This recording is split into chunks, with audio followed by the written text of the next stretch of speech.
حامدا و مسلیا ان اللہ و ملائکتہ یصلون علی النبی یا ایھا الذین آمنوا صلوا علیہ وسلموا تسلیما بآواز بلند پڑھیے الصلاۃ والسلام علیک یا سیدی یا رسول اللہ وعلی آلک و اصحابک یا سیدی یا محبوب رب العالمین۔ آج ہم انشاءاللہ العزیز تعوذ کی تفسیر پڑھیں گے۔ اعوذ باللہ من الشیطان الرجیم، میں شیطان مردود سے اللہ کی پناہ مانگتا ہوں یا اللہ کی پناہ میں آتا ہوں۔ حضرت امام فخر الدین رازی رحمۃ اللہ تعالی علیہ آپ فرماتے ہیں کہ جو بندہ حقیقت کے اندر اللہ کی پناہ میں آتا ہے، فرماتے ہیں اس کا مطلب یہ ہے کہ دنیا سے کٹ کر بندہ اللہ کی جانب رجوع کرے، یہ تعوذ کا مطلب ہے۔ لیکن افسوس یہ ہے کہ ہمارا رابطہ اور تعلق جتنا لوگوں سے پیدا ہو گیا اتنا تعلق ہمارا رب سے نہیں ہے۔ ہم تعلق بجائے رب سے پیدا کرنے کے ہم تعلق لوگوں سے پیدا کرتے ہیں، ہم اپنے تعلقات لوگوں سے بڑھاتے ہیں۔ ہر بندہ اس فکروں میں ہے کہ میرا کسی ایم پی ایم این اے سے تعلق بڑھ جائے، میرا کسی وزیر مشیر سے تعلق بڑھ جائے۔ ہم دنیا دار سے تعلق تو بڑھاتے ہیں لیکن ہم اپنے رب سے تعلق پیدا نہیں کرتے۔ ہم اپنے رب سے تعلق پیدا کر کر اس تعلق کو نبھانے کی کوشش نہیں کرتے۔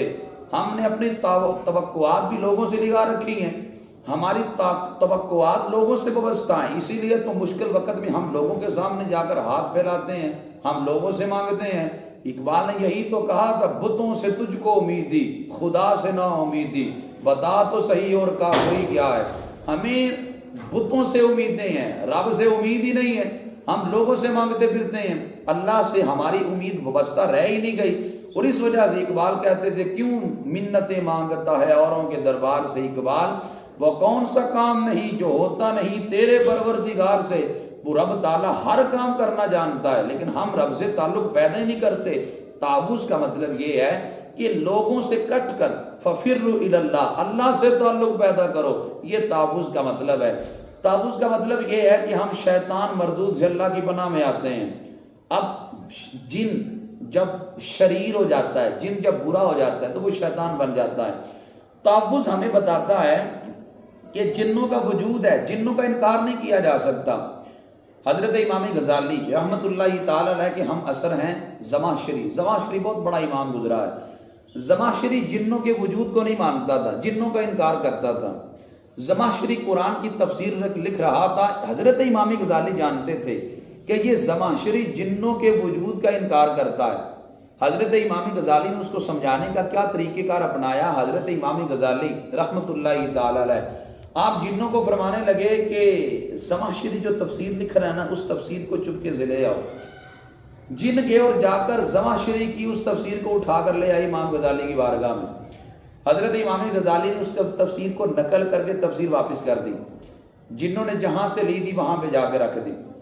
چند دنوں کے بعد زمخشری حضرت امام غزالی کو ملنے آیا، امام غزالی نے یہ تفسیر دکھائی، فرمایا کس کی ہے؟ زمخشری کہنے لگا، اگر میں کہوں یہ میری ہے تو عقل نہیں مانتی کہ میں نے تو اس جگہ پہ چھپا کے رکھی ہے، میرے علاوہ دوسرا جانتا کوئی نہیں۔ اگر یہ کہوں میری نہیں ہے تو یہ بھی عقل نہیں مانتی کہ خوب بہو ترتیب بھی وہی ہے، الفاظ بھی وہی ہیں اور ساری مسودہ اسی طرح ہے۔ عقل میری میں یہ بات نہیں آتی، یہ تفسیر لگتی بھی میری ہے اور بھی آئی کیسے ہے، یہ بھی بات سمجھ میں نہیں آتی۔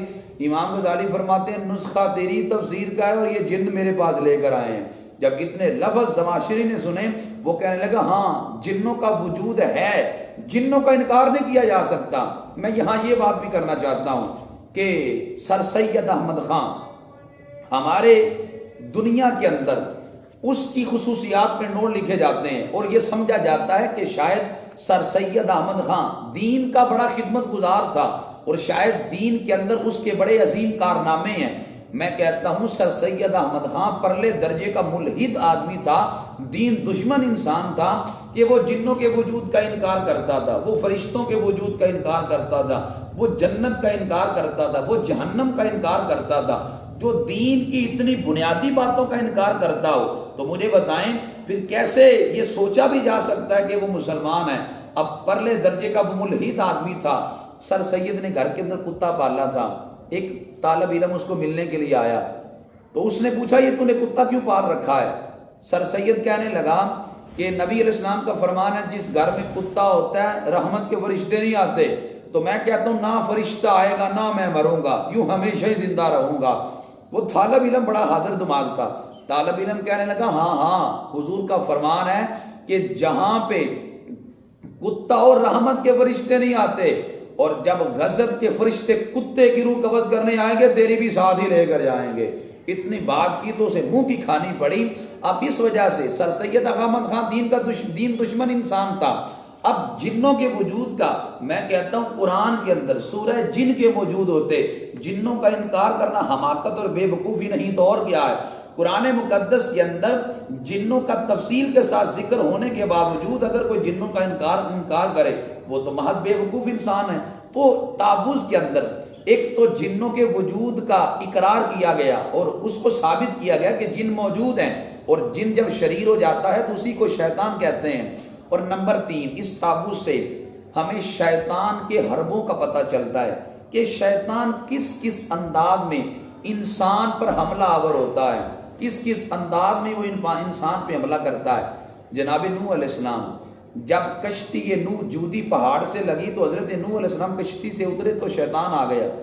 حضرت نوح علیہ السلام شیطان کو فرمانے لگے تو بندے کو گمراہ کیسے کرتا ہے؟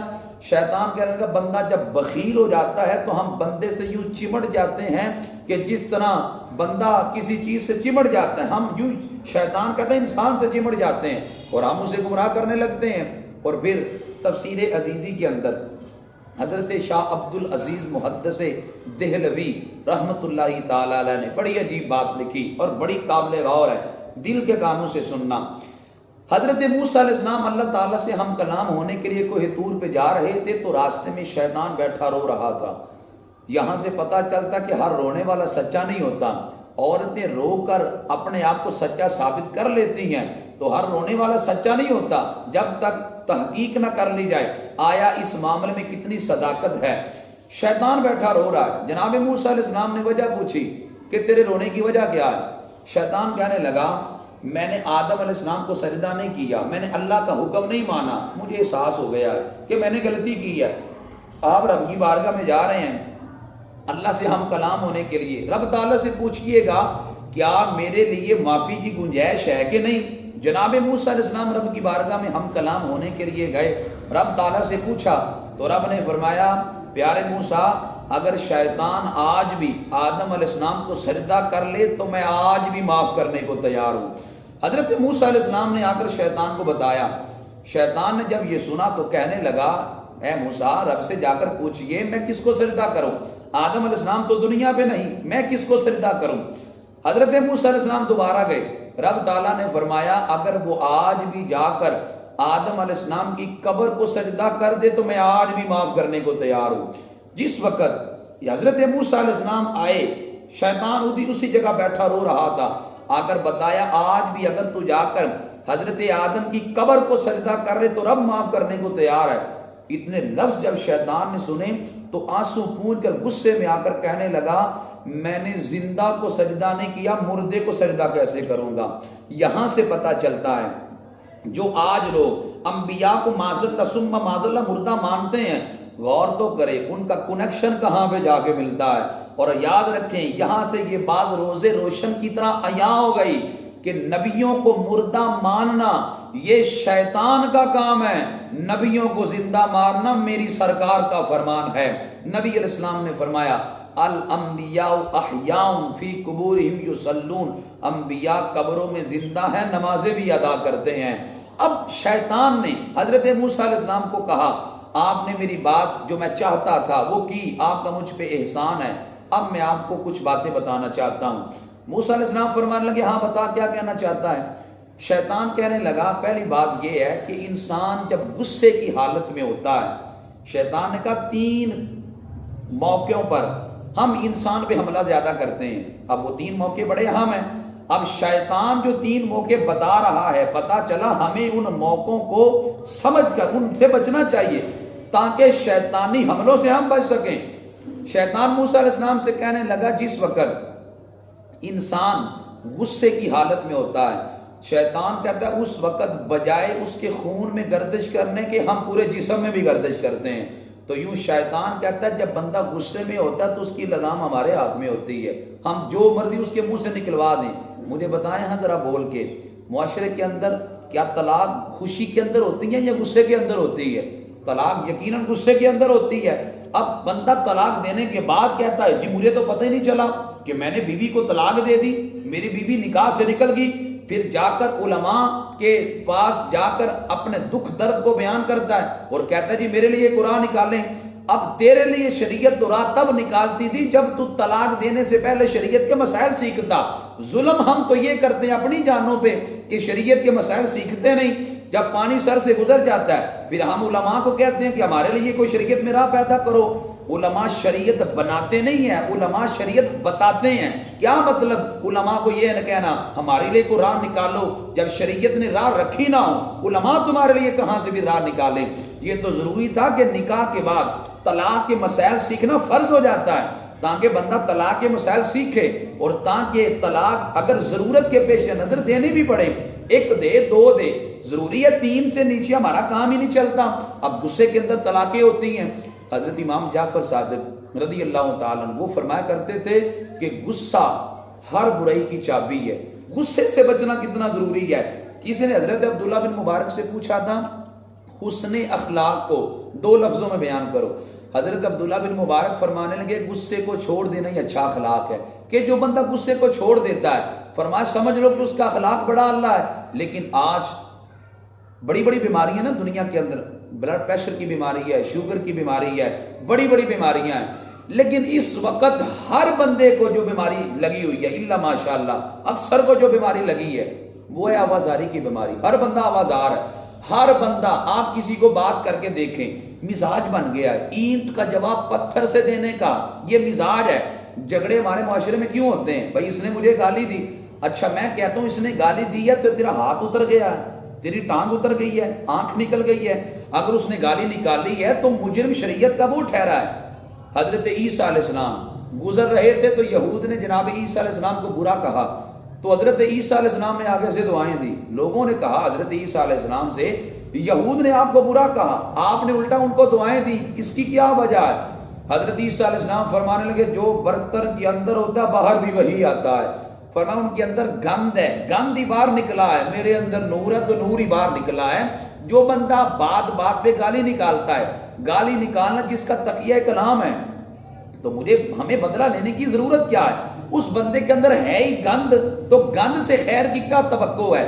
اس وجہ سے وہاں تھے تو گند کی توقع ہے، خیر کی تو توقع ہے ہی نہیں۔ اس وجہ سے غصے سے پرہیز کرنا، چھوٹی چھوٹی باتوں پہ ہم ہائپر ہو جاتے ہیں، چھوٹی چھوٹی باتوں پہ تحمل رہا ہی نہیں، برداشت کا مادہ ہمارے اندر رہا ہی نہیں۔ اسی لیے میرے نبی علیہ السلام نے کہا تھا لیس الشدید بسرعہ انما شدید الذی یملک نفسہ عند الغضب، او کما قال علیہ السلام۔ حضور نے کہا طاقتور وہ نہیں ہے کہ جو کسی کو میدان میں بچھاڑ دے، فرمایا طاقتور وہ ہے جو غصے پہ قابو پا سکے۔ ہم میں سے ہر بندہ دیکھے ہم کتنا کو غصے پہ قابو پاس، چھوٹی چھوٹی باتوں پہ غصہ کرتے ہیں۔ گھر کے اندر ہنڈیا پکی تھی، سالن سامنے رکھا گیا، کھانے لگے ہیں، نمک زیادہ ہے غصے میں آ گئے ہیں، مرچ زیادہ ہے غصے میں آ گئے، چھوٹی چھوٹی باتوں۔ ایک اللہ کے ولی تھے تو ان کی عورت نے کھانا پکا کے سامنے رکھا، انہوں نے کھایا تو نمک بہت تیز تھا، دل میں خیال آیا کہ میں اس کو ڈانٹوں کہ اس نے کیا تماشا بنا رکھا ہے، روزانہ نمک زیادہ کر دیتی ہے۔ فرماتے ہیں اگلا خیال یہ آیا یار یہ بھی رب کی بندی ہے، میں رب کی بندی سمجھ کے اس کو معاف کر دیتا ہوں۔ جب انہوں نے اپنی بیوی کو اللہ کی بندی سمجھ کر معاف کر دیا، یہی عمل ان کی بخشش کا سبب بن گیا۔ اور یار پتہ نہیں کون سا عمل اللہ کو ہمارا پسند آ جائے، ہم معاف کرنا سیکھیں۔ اور غصے کے اندر شیطان ہم پر حملہ آور زیادہ ہوتا ہے، یہی شیطان نے موسیٰ علیہ السلام کو کہا۔ اور نمبر 2، شیطان کہنے لگا بندہ جب میدان جنگ میں کھڑا ہوتا ہے تو ہم بچوں اور بیوی کی محبت یاد دلا کر اسے میدان جنگ سے بھگا دیتے ہیں۔ ایسا ہی جب میدان سجدہ ہے تو بندے کو شیطان وسوسہ ڈالتا ہے، تم اگر شہید ہو گیا تیرے بچوں کا کیا بنے گا، تیرے بچے تو یتیم ہو جائیں گے، تیری عورت تو بیوہ ہو جائے گی، گھر کا سربراہ تو تو ہے، نظام تو تجھ سے چلتا تھا، کیا بنے گا؟ تو یوں بندے کو شیطان یہ وسوسے دلا کر میدان جنگ سے فرار کروا دیتا ہے، اور یہ اس کا بہت بڑا حملہ ہے۔ تیسری بات وہ بھی بڑی اہم ہے، حضرت موسیٰ علیہ السلام سے شیطان کہنے لگا بندہ جب کسی عورت کے ساتھ تنہائی میں جاتا ہے تو شیطان کہتا ہے میں وسوسہ ڈال کر زنا کروا دیتا ہوں. میں وہاں پہ نبی علیہ السلام نے فرمایا کہ جس جگہ پہ مرد اور عورت تنہائی میں ہوتے ہیں تیسرا وہاں پہ شیطان ہوتا ہے.